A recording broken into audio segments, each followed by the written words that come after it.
Bonjour tout le monde et bienvenue dans un max de comics numéro 23, consacré cette fois-ci à l'univers CrossGen Comics et à sa refonte après le rachat par Marvel en avril 2010. Mais avant de commencer, une petite présentation s'impose. CrossGen Comics est une société d'édition américaine de comic books née à l'aube des années 2000 par l'association de Mark Alessi et Gina M. Villa.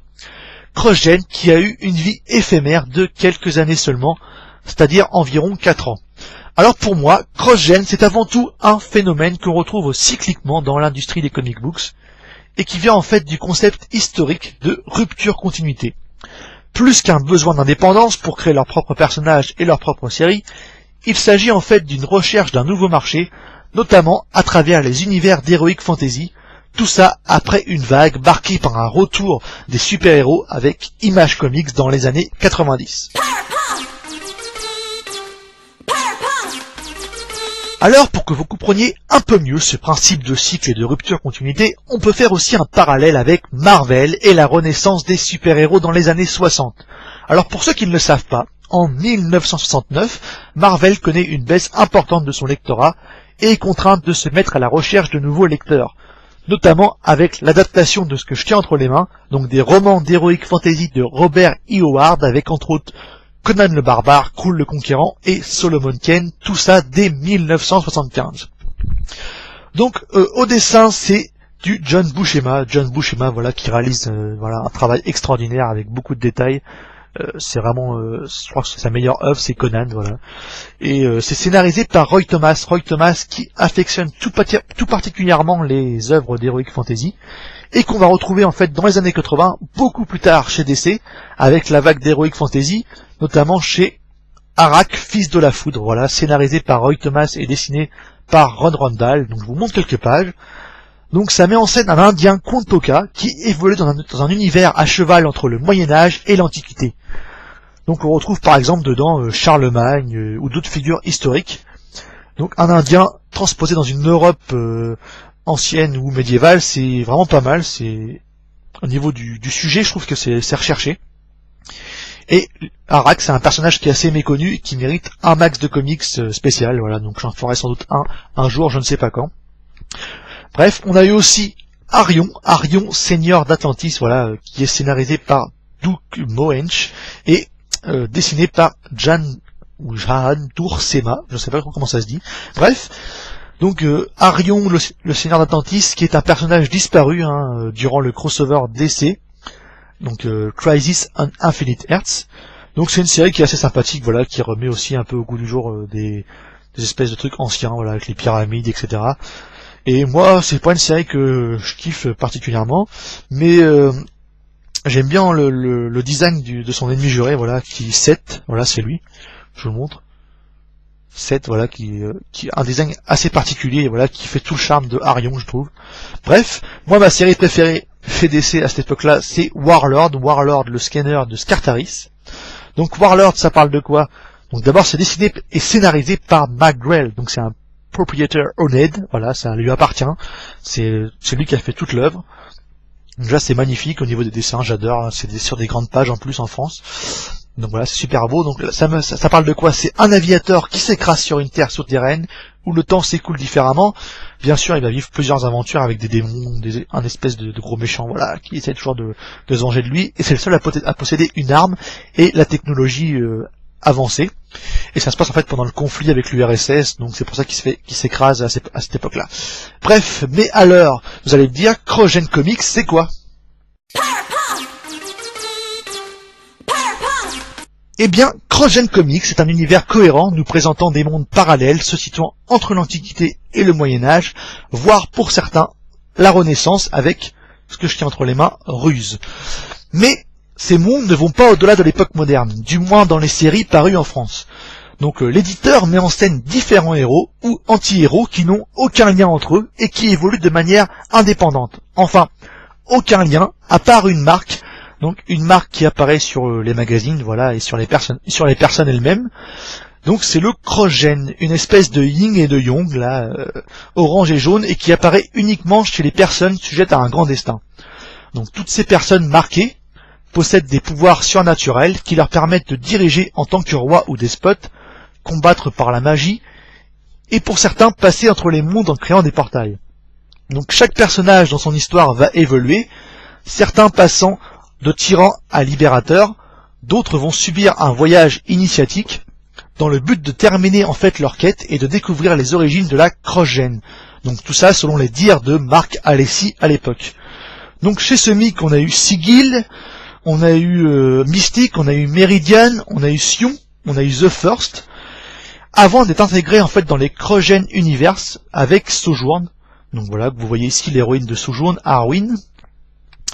Donc on a eu aussi plusieurs autres formes de subsistance, on a eu Cross-Gène Chronicle, Cross-Gène Extra, mais les séries fondatrices étaient essentiellement publiées dans Cross-Gène Universe. Donc voilà, je vous montre un peu quelques couvertures qui étaient simplement magnifiques, voilà, pour ceux-là qui se demandent, c'est des couvertures de qui? C'est de Gregland, voilà, Gregland qui dessinait Sojourn. Donc bref, on a eu ensuite une vie en Semic Books avec des rééditions, donc des rééditions voilà, de Sion. Donc voilà, je vous montre un peu vite fait quelques pages, sinon je vous en remontrerai tout à l'heure. Donc voilà, des éditions de Sion en Semic Books, il y a eu 4 numéros si je me rappelle bien. On a eu deux numéros de Sojourn, voilà, les rééditions qui sont parues dans le Cross-Gène Universe. Donc voilà, 2 éditions Semics. Donc pareil, je vous montre un peu vite fait les dessins parce que c'est juste super beau, voilà. Donc c'est toujours du Craigland au dessin. Et on a eu aussi voilà un truc un peu moins Heroic Fantasy, c'est les crossovers. Les crossovers, voilà, je vous montre l'album. Donc mettant en scène une famille de super-héros dessinés par le français Morisset. Donc c'est une série assez drôle hein, qui appartient au label Cross-Gène Comics Entertainment, mais qui n'a aucun rapport avec l'univers et les héros Cross-Gène. Hein, Donc je vous montre quelques pages. Alors c'est l'inspiration Les Indestructibles pour vous donner une idée. Sauf que chaque membre est un super-héros et que chacun conserve son identité secrète, même en famille. Si que ce qui je vous laisse deviner donne lieu à des scènes assez cocasses, hein, parce que personne sait que l'autre est un super-héros, même dans la famille, donc même le chien, voilà, qui est un super-héros. Bref, donc ça laisse en fait place à des chassés-croisés assez drôles. Mais tout de suite, passons aux personnages qui peuplent l'univers Cross-Gène.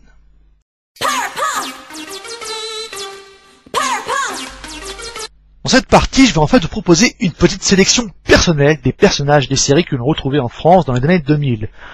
Donc on a eu notamment 2 séries d'albums en 3 tomes, format à l'italienne. Donc alors je rappelle pour les petits nouveaux qui n'auraient pas suivi les autres émissions, bouh, honte à eux, regardez-les tout de suite, que en fait un format à l'italienne, en fait c'est ce type de format là. Voilà. Donc pour résumer, c'est une BD qu'on aurait inversée, voilà, tout simplement. Donc tout d'abord, Ruse. Donc Ruse, c'est au dessin Butch Guichet, voilà, et au scénario Mark Waid. Donc ça parle de quoi? Donc l'histoire en fait, ça nous propulse à l'époque de l'Angleterre victorienne, dans la petite bourgade de Partington, où les anomalies temporelles, telles des ptérodactyles, qui apparaissent à la place des pigeons le matin. Donc c'est vrai que c'est dangereux hein, quand même, parce que ça peut vous coûter un bras en voulant leur donner du pain. Donc il faut faire attention quand même, c'est méchant un pigeon. Bref, tout cela c'est dû en fait à l'œuvre d'un magicien sorcier, Michael Lightbourne, donc qui détraque tout simplement le temps. Donc c'est une histoire en fait à placer dans le genre détective fantastique. Et tiens, ça me fait penser en fait que Batman, oui, il y a récemment en fait Batman s'est retrouvé dans la préhistoire là.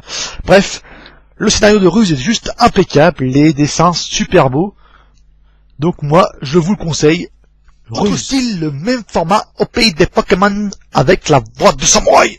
Donc c'est bien l'accent, hein. Donc la voix du samouraï qui raconte l'histoire d'un petit scarabée dans une école de Kung Fu. Non, je déconne.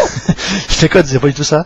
Donc l'histoire c'est celle de Obosan, voilà, Obosan, un guerrier, voilà, un ancien guerrier, enfin un ancien moine plutôt devenu guerrier, je vais y arriver, qui cherche à destituer un tyran du nom de Mitsumine. Donc une histoire assez classique hein, quand même. Donc c'est scénarisé par Ron Mars et dessiné par Bart Sears. Donc Bart Sears que je ne connais pas personnellement, et je connais pas d'ailleurs de nom. Et je trouve qu'en fait il y a pas mal de ces dessins voilà qui ressemblent beaucoup à du Mac Mignola. Donc mon ami Panatroc, voilà, qui a une chaîne sur Elbug, le confirme sans doute, ça ressemble pas mal à du Mac Mignola. Donc voilà. Donc pour ceux qui veulent lire un peu de comics américains, mais sur des légendes de samouraïs et du Japon médiéval, et bah il y a La Voix du Samouraï chez Krogen, publié en France par le défunt Semic. On a eu aussi Meridian qui est une série à laquelle je n'ai pas vraiment accroché, trop manga, trop dessin animé et pas assez travaillé selon moi. En revanche, l'histoire, elle avait l'air prometteuse, hein. Une planète de pirates où la gravité contraint les gens à vivre sur des bateaux et des villes volantes. Donc ça fait penser un peu à la planète au trésor de Walt Disney, donc si vous voulez une comparaison. L'histoire, c'est quoi? Ça met en scène une jeune fille qui vole grâce à la marque Krogen, voilà, et qui doit se défendre contre son oncle et son grand-père, voilà, qui ont aussi eu la marque mais qui sont des méchants. Donc voilà, j'ai pas trouvé ça extraordinaire, voilà. Certains dessins vous plairont sans doute, mais moi c'est pas la série qui m'a plus marqué dans Krogen. C'est Sion, dont je parlerai plus en détail tout à l'heure. Et pour finir, on a Sojourn qui met en scène la belle Arwen, voilà, face au tyran Mordat. Donc Arwen, la descendante de Aiden, un ancien saint, voilà, qui avait débarrassé la terre des 5 royaumes de Mordat. Donc voilà, en fait, elle doit retrouver la flèche brisée en 5 morceaux à travers les 5 royaumes pour renverser le tyran qui est un peu résurrecté, donc qui a ressuscité, je sais même parler, qui a ressuscité par la marque, qui a été ressuscité par la marque Krogen, voilà. Donc quand je vous disais que la marque pouvait aussi toucher les méchants, pas beau, et ben en voilà la preuve.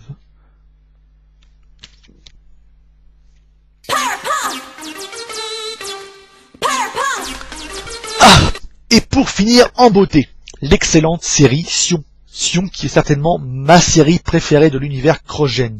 Alors pourquoi? Parce qu'elle est d'abord dessinée par un putain de dessinateur qui s'appelle Jim Cheung, donc je vous montre quelques images. Jim Cheung avec des scénarios de Ron Mars. Alors pourquoi il faut avoir au moins lu cette histoire chez Krogen? Parce que c'est d'abord la mieux travaillée, hein. Elle fait pas conte de fées comme Sojourn ou Meridian, elle est beaucoup plus recherchée, je dirais. Alors pour vous résumer un peu l'histoire, il s'agit en fait de Sion, le royaume de Sion, descendant d'Avalon, qui est divisé en 2 clans guerriers, les hérons, donc les oiseaux super longs qui font pac pac. Bref, donc les hérons, ça fait penser à héros, donc c'est les gentils, voilà. Et les Raven, donc eux, traduction littérale de Raven en anglais, ça veut dire corbeau, donc qui font quoi. Vous avez vu, je fais bien le corbeau.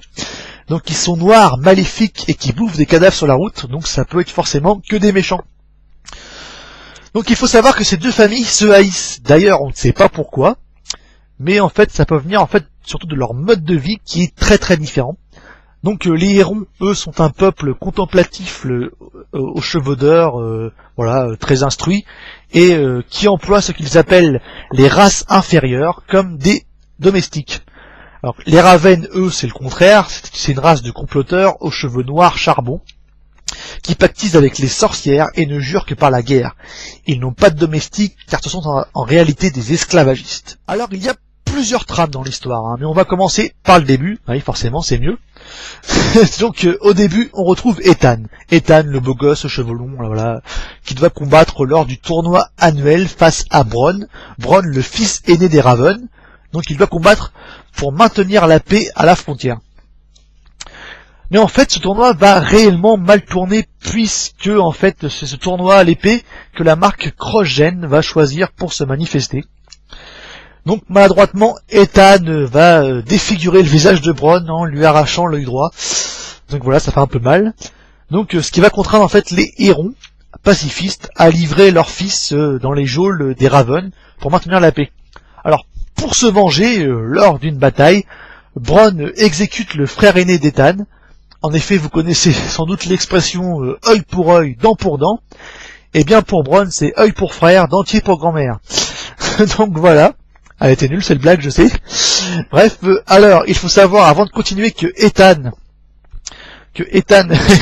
produit une épée luminique jaune, et que Bronn produit, après avoir été invoqué, une méchante sorcière, une épée rouge brillante. Et ça, en fait, ça me fait grave penser à Star Wars. Alors forcément, j'ai adoré le petit clin d'œil de l'auteur. Alors ensuite, il faut savoir que l'histoire se déroule dans une société moyenâgeuse, voilà, mais technologiquement avancée. Donc on y retrouve des hologrammes, il y a même du clonage, et des cartes en relief 3D. Donc l'autre trame met en scène le mouvement. Donc le mouvement qui est un groupuscule séparatiste des races inférieures. Donc on retrouve dedans des trolls, des orques, enfin tout ce que vous voulez comme monstre, quoi. Donc ces monstres en fait souhaitent se libérer du joug des Raven. Et c'est pendant son séjour en tôle, voilà, que le bad boy Ethan, qui a maintenant un gros tatouage de loupard sur le bras, rencontre la mystérieuse Ashleg, qui est en réalité la sœur de Bronn, voilà, et qui est à la tête du mouvement. Enfin bref, je vous laisse découvrir l'histoire, hein. Sachez qu'il y a des rebondissements tout le temps, toutes les 20 pages il y a des rebondissements, parce que ça se finit en 20 pages normalement en comics. On a des combats de monstres, des batailles épiques, des complots dans tous les sens, des savants fous même, enfin tout ce qui déchire, tout ce qui fait un bon comics. Donc si vous devez lire une série, lisez Sion. Alors malheureusement, l'aventure Crossgen s'est terminée après 6 ans de bons et loyaux services en 2004 pour être exact. Alors cependant, je sais que depuis avril 2010, Marvel a décidé de reprendre certains titres Crossgen, dont Ruse, alors pourquoi pas, hein, j'attends de voir ça en France. Et en attendant, vous laissez un petit commentaire, un pouce vert si vous avez aimé, un pouce rouge au contraire si vous avez trouvé ça complètement nul. Et abonnez-vous si ce n'est pas déjà fait. Allez, à la prochaine. Ciao ciao.